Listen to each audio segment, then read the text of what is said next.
Bonjour à tous, aujourd'hui je vous propose la conception d'une horloge murale, un petit modèle que j'ai trouvé sur Pinterest. Donc voilà, on se retrouve sur Pinterest et du coup on va chercher un modèle qui nous plaît. Je cherche une horloge en forme de tasse à café. Je pense prendre celle-ci. Je vais donc enregistrer la photo et m'en servir comme modèle. Maintenant on va convertir la photo en SVG, qu'on puisse s'en servir sur Fusion 360. Je vous mettrai le lien du site en commentaire. Maintenant on va pouvoir se retrouver sur Fusion 360 et importer notre SVG. On va commencer par dessiner un carré. Du coup on prend le rectangle par le centre et on va faire un carré pour me par 240 par 240 parce que c'est la taille de mon plateau. Faites en fonction de votre taille de plateau plus grand. Et ça va être, on va pouvoir insérer le SVG et ne pas dépasser ces dimensions-là. Du coup je le passe en construction, en tas de construction et on insère le SVG.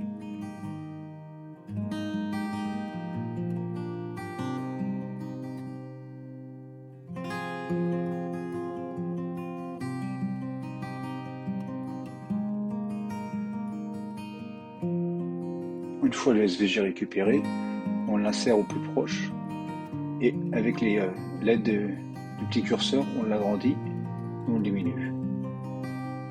On l'ajuste au mieux pour qu'il prenne toute la place du plateau. Une fois ça fait, on va pouvoir modifier le fichier. Alors pour ce faire, nous allons aller chercher l'outil ligne pour pouvoir retracer un petit peu notre tasse à café. Du coup, je vais pouvoir fermer certaines lignes pour que l'extrusion se fasse.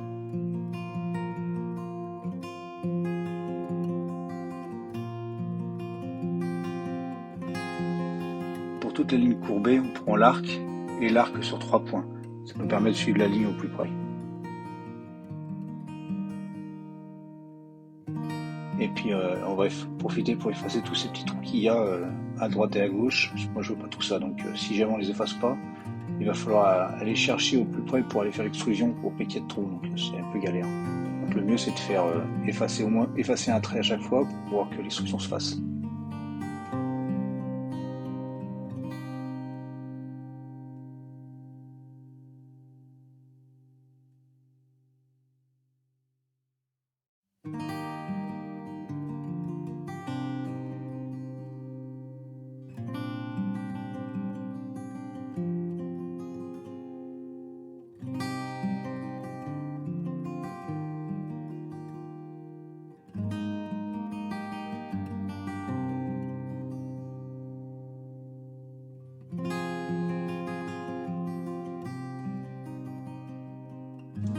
Une fois nos dessins propres, on va pouvoir s'occuper des chiffres.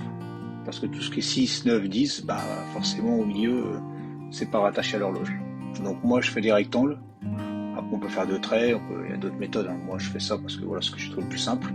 Après c'est pas au millimètre, donc je fais ça comme ça se verra pas sur l'horloge.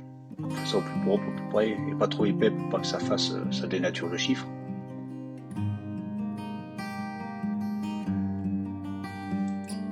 Une fois le dessin terminé, on clique sur terminer l'esquisse.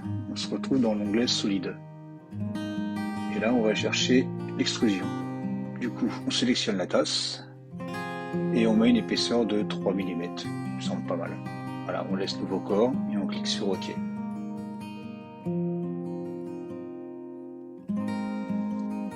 On va aller chercher la vue arrière pour pouvoir faire une esquisse sur ce plan-là.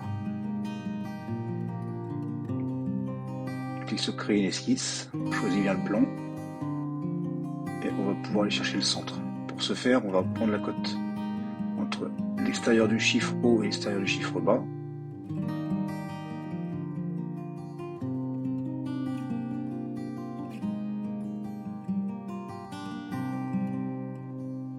On va pouvoir faire un cercle de diamètre 100.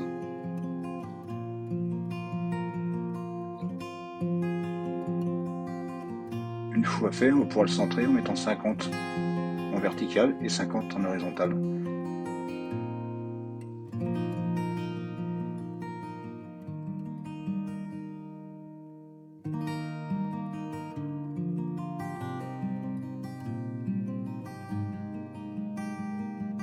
On va aller rechercher l'outil cercle et on va faire un cercle de 8 mm pour le passage du support des aiguilles.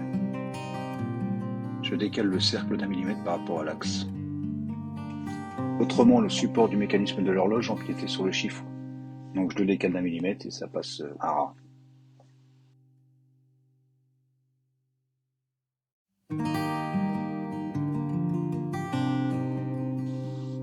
On va aller chercher l'outil rectangle par le centre, et on va faire un rectangle de 57 par 57.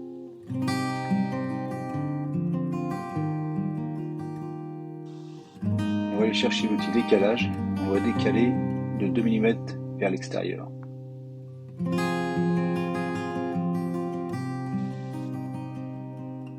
On clique sur terminer l'esquisse et on va chercher extrusion. On sélectionne le cercle et on met -3. Qui va nous percer la pièce.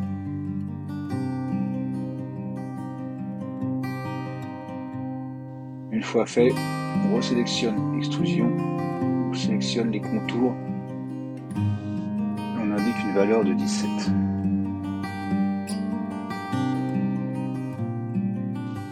Maintenant, on va s'occuper du support de l'horloge.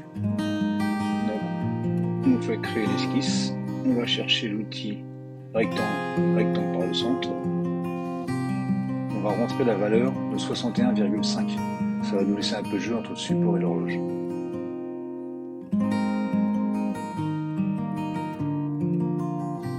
On va aller chercher l'outil décalage et on va y mettre un décalage de 2 mm par l'extérieur. Une fois fait, on va faire un cercle de 5 mm à peu près à 1 ou 2 cm du bord. On va aller chercher l'outil ligne et on va faire un trait en plein milieu. Ça va nous faire notre axe de symétrie. On va chercher l'outil symétrie miroir. On sélectionne notre cercle. On va chercher axe de symétrie, notre trait, et ça nous fait un trou à l'opposé. Voilà, une fois fait, on va aller terminer l'esquisse. On va aller chercher l'outil extrusion. On va aller sélectionner toutes les parties de notre pièce, sauf les 2 trous. Et on va y rentrer une valeur de 2 mm. Une fois que ça c'est fait, on va aller rechercher l'outil extrusion et on va sélectionner les bords. On va rentrer une valeur de 13 mm. Et voilà pour notre support. Et voilà, notre horloge est terminée. Donc je vous mets tous les liens en description, en espérant que cette vidéo vous a plu. Likez si c'est le cas, et à la prochaine.